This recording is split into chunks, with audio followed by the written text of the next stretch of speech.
बिस्मिल्लाहिर्रहमानिर्रहीम। अस्सलाम वालेकुम। आप सबको C B channel chemistry by Bashir में खुशामदीद। बोहर मॉडल के बारे में इब्तदाई जो इसका फर्स्ट डिस्क्रिप्शन है और डिफिनीशन और थोड़ी सी एक्सप्लेनेशन वो ऑलरेडी मैं एक वीडियो में कर चुका हूँ। आज बारी है इसके रेडियस के मालूम करने की। उसके बाद हम एनर्जी की तरफ जाएंगे। रेडियस में मोस्ट इंपॉर्टेंट जो है रेडियस किस तरह कैलकुलेट किया जाता है। रेडियस में अगर हमें ये इल्म हो कि एटम के अंदर जो न्यूक्लियस और न्यूक्लियस से बाहर के इर्द गिर्द जो इलेक्ट्रॉन जो फिक्स्ड ऑर्बिट में रिवॉल्व कर रहे हैं, क्या उन दोनों के दरमियान जो अट्रैक्शन है वो किस तरह डिफाइन होता है, उन पर कौन कौन से फोर्सेस जो है वो अप्लाई होते हैं। अगर वो हमें अंदाज़ा हो जाए बड़ी आसान हो जाती है बात। लेट्स से मैं एक स्ट्रिंग के साथ जो है, ये एक स्ट्रिंग है, इसके साथ जो है मैं बाल जो है वो क्या कर लेता हूँ, वो उसके साथ एक बाल जो है वो टच कर लेता हूँ, बांध लेता हूँ और फिर उसको इस तरह यूँ घुमाता हूँ तो यहाँ से लेकर यहाँ तक जो है ये फोर्स जो है, ये रेडियस जो है, ये रेडियस, ये तार जो है, ये स्ट्रिंग जो है, ये किस को शो करता है, ये क्योंकि बाल अंदर की तरफ ये अट्रैक्ट कर रहा है तो ये सेंट्रीपिटल फोर्स होगा। और जब ये इस बाल जो है जब मैं घुमा रहा हूँ तो साथ ही वो बाहर निकलने की भी कोशिश कर रहा है इस सर्कल से, तो वो फोर्स जो है वो सेंट्रीफ्यूगल फोर्स कहलाएगा।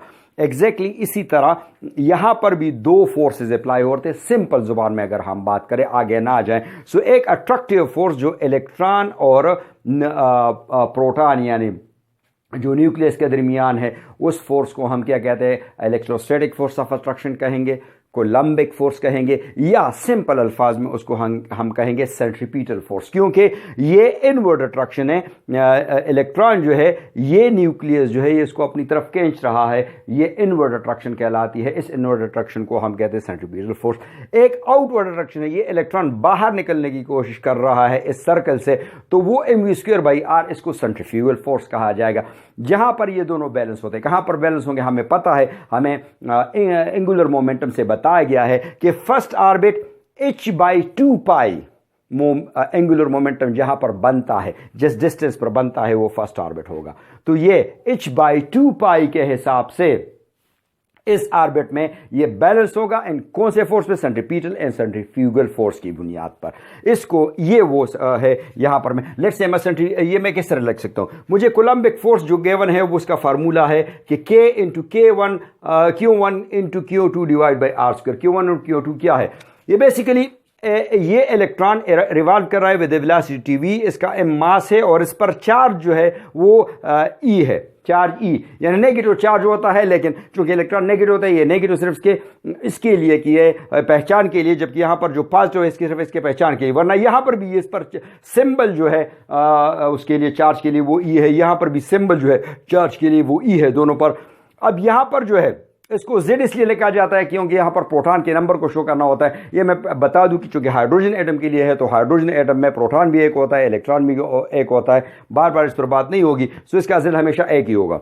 सो यहां पर Z लिखे, Z इंटू इसका चार्ज जो है और इसका इलेक्ट्रॉन, इसका चार्ज, ये जो है यहां पर मुझे क्या शो करता है, यहां पर ये मुझे शो करता है। लेट्स से मैं अगर इस तरह लिखना चाहता हूं, मुझे पता है कि K की वैल्यू भी मुझे गिवन है। K क्या है, K = 1/4πε0। ये एक कांस्टेंट है। इस कांस्टेंट वैल्यू को मैं यहां पर लगा लेता हूं। मुझे पता है कि मैं लगा लेता हूं इस तरह 1 मल्टीप्लाइड बाय Q1 की जगह ZE इंटू इस Q2 की जगह E, charge on electron, charge on proton और Z number of proton 1 by इसकी जो है वैल्यू जो मुझे 4πε0 जो है ये इसकी वैल्यू है। अगर इसको मैं इस तरह लिखना चाहूँ तो मुझे बन जाएगा ZE² डिवाइड बाई 4πε0। ये मेरे पास जो है और ये R² जो है इसके साथ लगा ली यहां पर, और ये R² यहां पर लगा ले, तो ये मेरे पास पहला इक्वेशन बन जाएगा। और ये वो basically electrostatic force of attraction है, ये वो इलेक्ट्रोस्टैटिक फोर्स ऑफ अट्रैक्शन है, ये वो सेंट्रीपिटल फोर्स है जो मैं यहां पर लिख सकता हूं। मसलन मैं कैसे लिखूंगा, इसको मैं लिखूंगा दैट इज ZE² 4π जो है Z जो है E² डिवाइड बाई 4πε0 R²। ये बेसिकली वो फोर्स है। ये इनवर्ड होता है इस तरफ और ये आउटवर्ड होता है। जहां पर ये mv²/r और z² डिवाइड बाई 4πε0r², ये बैलेंस हो जाते हैं। इलेक्ट्रॉन रिवॉल्विंग शुरू करेगी, वो मूव करता रहेगा, न तो वो न्यूक्लियस में गिरेगा, नहीं वो बाहर जाएगा। अब इन दो फोर्सेस से हम इसका रेडियस निकालते हैं कि ये रेडियस, ये डिस्टेंस बेसिकली कितना है, यहां से लेकर यहां तक ये डिस्टेंस, यहां से ये डिस्टेंस, यहां से ये डिस्टेंस। इसके मालूम करने के लिए मुझे पता है कि जिस तरह मैंने कहा कि ये दोनों, सो व्हेन electron revolves,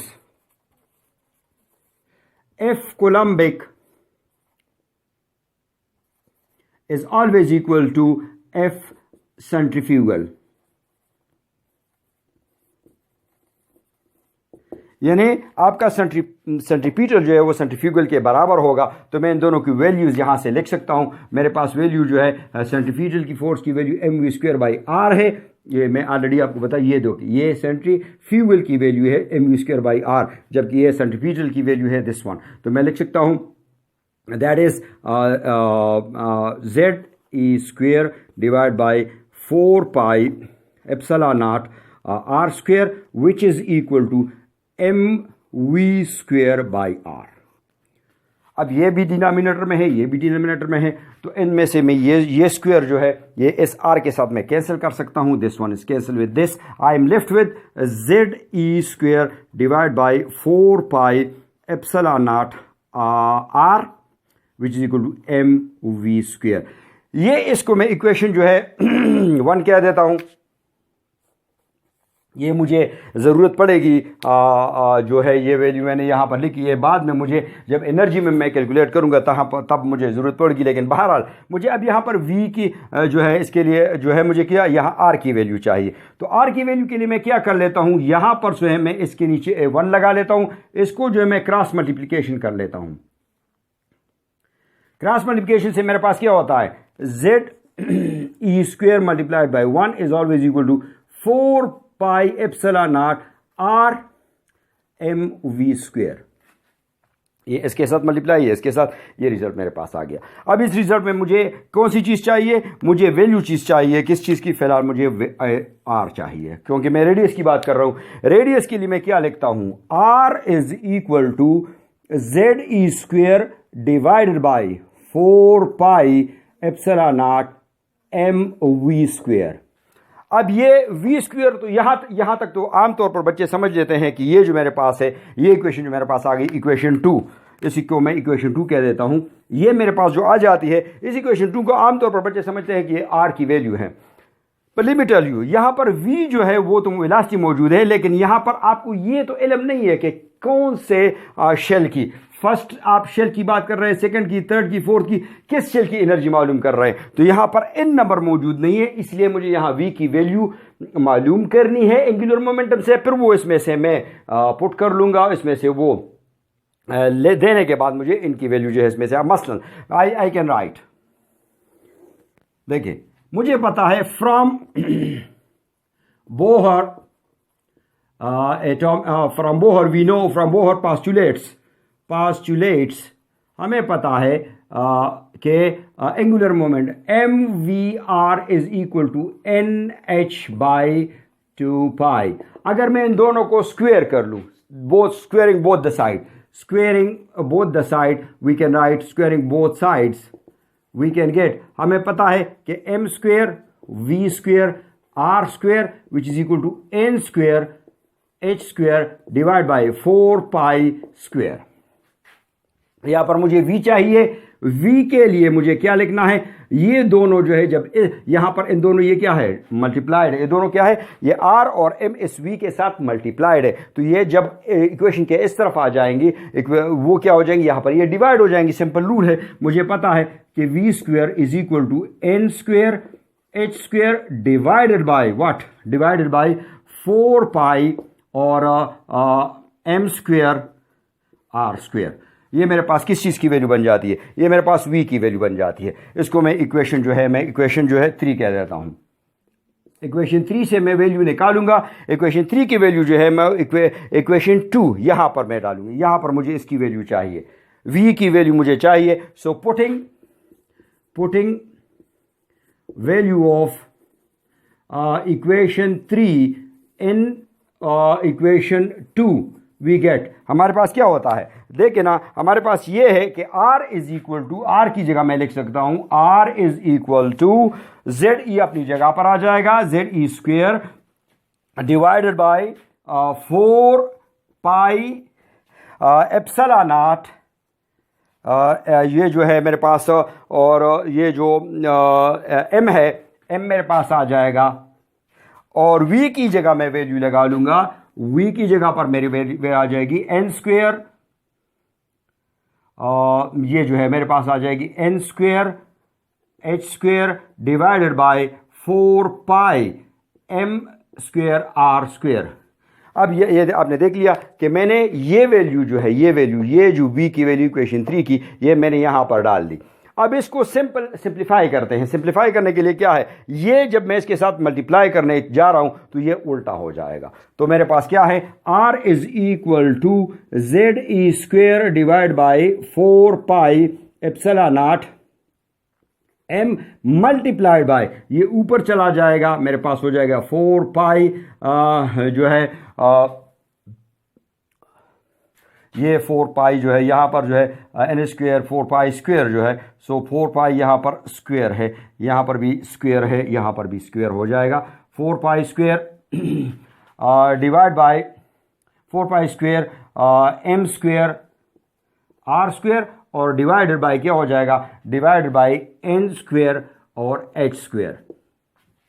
अब मैं इसमें से कैंसिलेशन कर सकता हूं, देखिए ना, ये m कैंसिल हो जाएगा इसके साथ, ये जो पाई 4 पाई जो है कैंसिल हो जाएगी इस और इस 4 के साथ, मेरे पास रिजल्ट रह जाएगा, मेरे पास कौन सी चीज रह जाएगी, मेरे पास रह जाएगी r is equal to Z E square into ये जो है पाई m और r स्क्वेयर डिवाइडेड बाय, मेरे पास रह जाएगी इसकी वैल्यू जो है दैट इज एप्सिलॉन नॉट और n स्क्वेयर और h स्क्वेयर। अब मुझे क्या चीज चाहिए, मुझे अब भी यहां पर r स्क्वेयर मौजूद है, यहां पर r है, मुझे तो एक r चाहिए। इसके लिए मैं क्या कर लेता हूं, यहां पर मैं 1, फिर वो क्रॉस मल्टीप्लिकेशन, इसको इसके साथ मल्टीप्लाई कर लेता हूं, इसको इसके साथ, मेरे पास रिजल्ट आ जाएगा। देखिए मेरे पास रिजल्ट किस तरह आ जाएगा, रिजल्ट मेरे पास आ जाता है, देखिए r इसके साथ मल्टीप्लिकेशन, ये epsilon naught n square h square which is equal to what, 1 multiplied by 1 लिखने की जरूरत नहीं है, सो जेड ई स्क्वेयर और पाई और m r स्क्वेयर। मेरे पास ये चीज मैंने इसके साथ और ये इसके साथ मल्टीप्लिकेशन, ये मेरे पास एक इक्वेशन बन गई। अब यहां पर मेरे पास बात सिंपल हो गई, इस r को मैं कैंसिल कर सकता हूं इस r स्क्वेयर के साथ, और मेरे पास बात बन जाती है r। अब मैं ले लेता हूं, ये r मुझे मालूम करना है, सो r के लिए चूंकि ये जो इसके साथ मल्टीप्लाइड है तो ये एंड में, ये डिनोमिनेटर में चले जाएंगे, तो मेरे पास बड़ा आराम से एप्सिलॉन नॉट ऊपर आ जाएगा, n स्क्वेयर ऊपर, h स्क्वेयर ऊपर, और यहां पर ये z और e स्क्वेयर पाई और m, ये मेरे पास r की वो इक्वेशन बन जाती है जिसके मैं रिक्वायरमेंट में था, जिससे मुझे रेडियस मालूम होगा कि ये रेडियस कितना होगा, अगला ऑर्बिट का रेडियस कितना होगा, अगले ऑर्बिट का रेडियस कितना होगा। इसमें एक सिंपल सी बात मेरे पास आ जाती है, वैल्यूज में बाद में पुट कर लूंगा, लेकिन मेरे पास अगर मैं लिखना चाहता हूं r is equal to n square epsilon naught h square divided by Z E square pi m। अब मुझे पता है कि z में आपको ऑलरेडी बता चुका हूं कि ये 1 के बराबर है, क्योंकि हाइड्रोजन एटम के लिए है, तो यहां पर z लिखने की जरूरत नहीं है, तो z में ये इस तरह मैं लिख ले, z मेरे पास ये हो जाएगा r is equal to n square epsilon naught h square divided by e square pi m।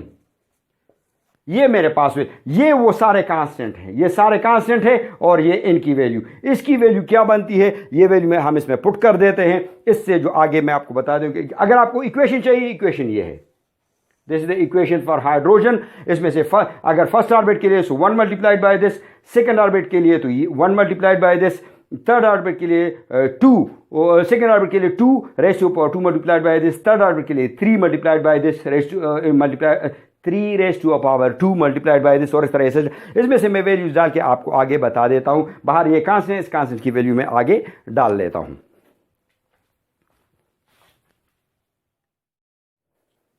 So are की वैल्यू मेरे पास एन, ये ई नॉट एप्सिलॉन नॉट जो है कांस्टेंट, एच स्क्वायर कांस्टेंट, जो एच जो है कांस्टेंट, इसकी स्क्वायर, इसकी वैल्यू कांस्टेंट, यानी चार्ज की वैल्यू कांस्टेंट, एम की वैल्यू कांस्टेंट, पाई की। अगर इन वैल्यू को मैं जो है वो यहाँ पर लेट से मैं इनकी वैल्यूज को लगा लेता हूँ तो मुझे क्या मिलता है। Let say we can write r is equal to what, n square variable है ये, इट शोज ना, ये तो मैं आपको बता चुका हूं कि ये क्या है, ये लेट से न्यूक्लियस है, इसके इर्द गिर्द ये दूसरा ऑर्बिट, ये तीसरा ऑर्बिट, तो ये ऑर्बिट को शो करता है, ऑर्बिट को, orbit number 1, orbit number 2, orbit number 3, ये इन नंबर जो है ऑलरेडी हम पढ़ चुके हैं कि 1 2 3 4, तो ये वेरिएबल है।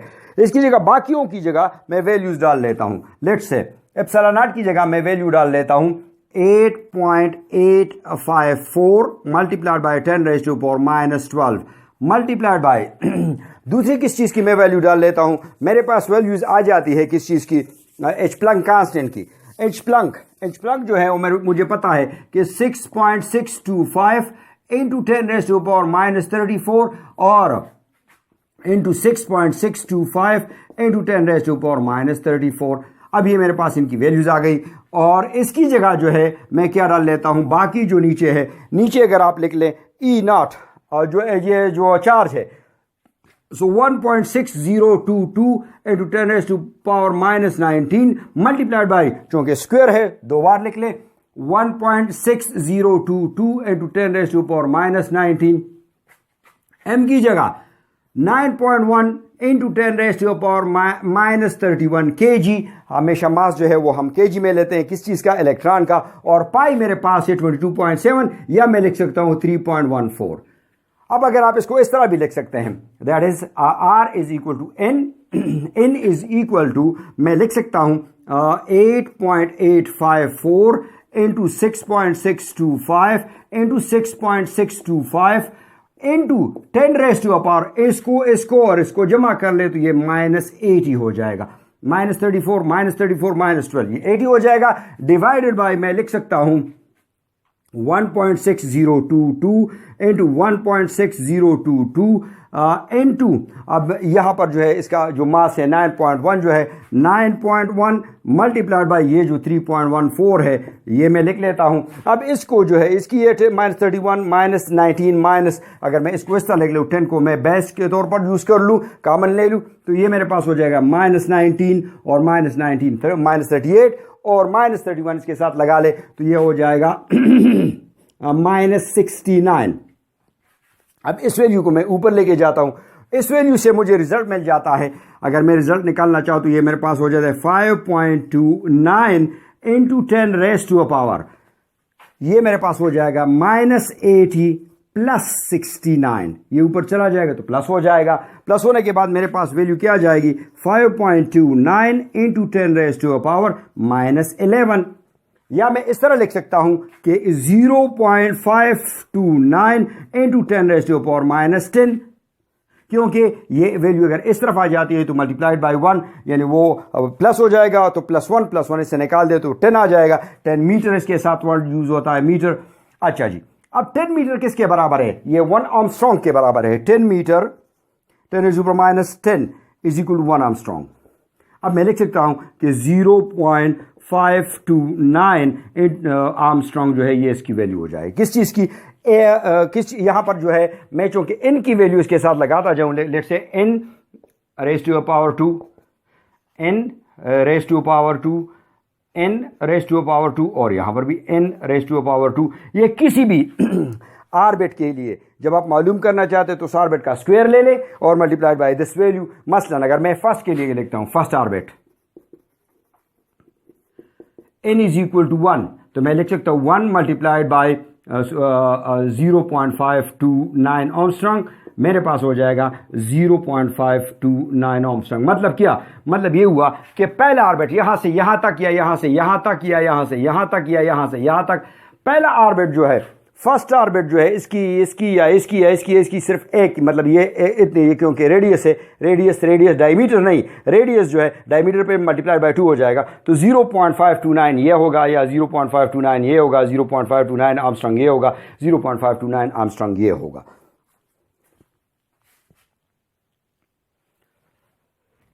अब अगर हम यहाँ पर रिज़ल्ट निकालना चाहे R2 माइनस R1, लेट से हम यहाँ की वैल्यूज़ के लिखते हैं मसलन 2.11 आर्मस्ट्रॉन्ग माइनस इसकी वैल्यू 0.529, तो ये वैल्यू आर्मस्ट्रॉन्ग जो है ये कितनी आएगी, यानी इससे मैं ये वैल्यू जो है वो निकाल लेता हूँ तो मुझे रिज़ल्ट मिल जाता है। तो रिज़ल्ट मिलने से मेरे पास इसकी जो वैल्यू आएगी वो वैल्यू तकरीबन जो है वो होगी 1.587, ये होगी 1.587।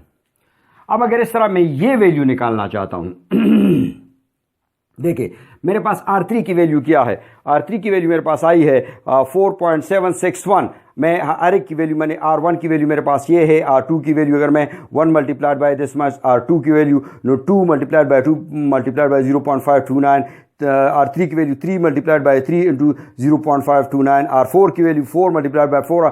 तो इस तरह मेरे पास इसकी वैल्यू जो है R3 की वैल्यू मेरे पास क्या है, R3 की वैल्यू मेरे पास है 4.761 माइनस 2.11, वो निकाले 2.116, इससे रिजल्ट मेरे पास क्या आ जाएगा, इससे मेरे पास जो रिजल्ट निकल आएगा वो होगा 2.645, ये हो जाएगा 2.645। अब इसी तरह अगर मैं तीसरा निकालना चाहता हूँ, लेट से मैं ये निकाल R4 की वैल्यू मेरे 4 स्क्वायर, तो 4 मल्टीप्लाइड बाय 5 0.529 आर्मस्ट्रॉन्ग 8.44 जो इसकी वैल्यू आ जाएगी 8.464। सो मैं लिख सकता हूँ कि 8.464 माइनस यहाँ पर जो ये वैल्यू है 4.761 जो है 4.761, तो ये वैल्यू मैं इससे निकाल लेता हूँ। तो इस तरह मेरे पास जो इसकी वैल्यू आ जाएगी वो वैल्यू होगी 3.703, ये मेरे पास इसकी वैल्यू आ जाती है। लेट्स से मैं 5 की निकालना चाहता हूँ, वो कैसे होगी, R5 जो है वो मैं निकालना चाहता हूँ, तो 5 multiply ratio power two 0.529 angstrom, ये मैंने लिख लिया। 5 जो है स्क्वायर, n स्क्वायर कीजिएगा 5 स्क्वायर, इसके साथ ये मल्टीप्लाई किया तो मेरे पास आ जाएगा 5 मल्टीप्लाइड बाय 5 इंटू 0.529 आर्मस्ट्रॉन्ग, ये मेरे पास ये आ गया। इसको मैं मल्टीप्लाई करने के बाद ये मेरे पास इसकी वैल्यू तकरीबन आ जाएगी 13.225। लेट्स से मैं यहाँ R5 माइनस R4 मालूम करना चाहता हूँ, वो कैसे होगा, वो होगा कि 13.225 माइनस जो है ये 8.464 जो है इसको मैं से माइनस कर लेता हूँ 8.464, मेरे पास रिजल्ट जो इसका आ जाएगा वो रिजल्ट हो जाएगा तकरीबन जो है 4.761। अब इन वैल्यूज से मुझे क्या रिजल्ट मिलता है, अगर आप डिफरेंस को देख लें तो इस दोनों के दरमियान जो डिफरेंस है, फिर इन दोनों के दरमियान जो डिफरेंस है वो इससे ज्यादा है, फिर इन दोनों के दरमियान जो डिफरेंस है वो इससे ज्यादा है, जो इन दोनों के, तो डिफरेंस इज इंक्रीजिंग। वो जो है डिफरेंस जो है वो जितना आप आगे जाएंगे इसका जो न्यूक्लियस का डिफरेंस जो है वो बहुत ज़्यादा दूर होता जाएगा। किस चीज़ के साथ, न्यूक्लियस से दूर होता जाएगा, न्यूक्लियस से दूर होता जाएगा। और तो अब ये कैसे न्यूक्लियस से दूर होता जाएगा वो मैं आपको बता दूं। देखिए ना, पहले ऑर्बिट जो है, ये जो पहला ऑर्बिट आपके पास है इसका तो आपको मालूम हो गया कि इसका 0.529 आर्मस्ट्रॉन्ग इसका क्या है, इसका रेडियस है। अब इस दूसरे ऑर्बिट का रेडियस क्या है, इस डिफरेंस का मतलब ये है कि ये जो यहां से लेकर यहां तक जो एरिया है वो है 1.587, वो डिफरेंस, ये वो डिफरेंस है, ये वो डिफरेंस कि इस एरिया का जो है ये एरिया जो है ये 1.587 आर्मस्ट्रॉन्ग है, जबकि इसके साथ अगर ये मिला लिया जाए तो ये इसका पूरा रेडियस हो जाएगा। तो ये पूरा रेडियस फिर इसका कितना होगा, पूरा रेडियस फिर इसका होगा 2.11 आर्मस्ट्रॉन्ग। मतलब ये हुआ कि ये रेडियस खुद इससे ये रेडियस फिर बड़ा होगा, इतना नहीं, ये नहीं कि ये भी 0.52 आर्मस्ट्रॉन्ग होगा तो ये इससे 0.529 आर्मस्ट्रॉन्ग के फासले पर होगा, नहीं।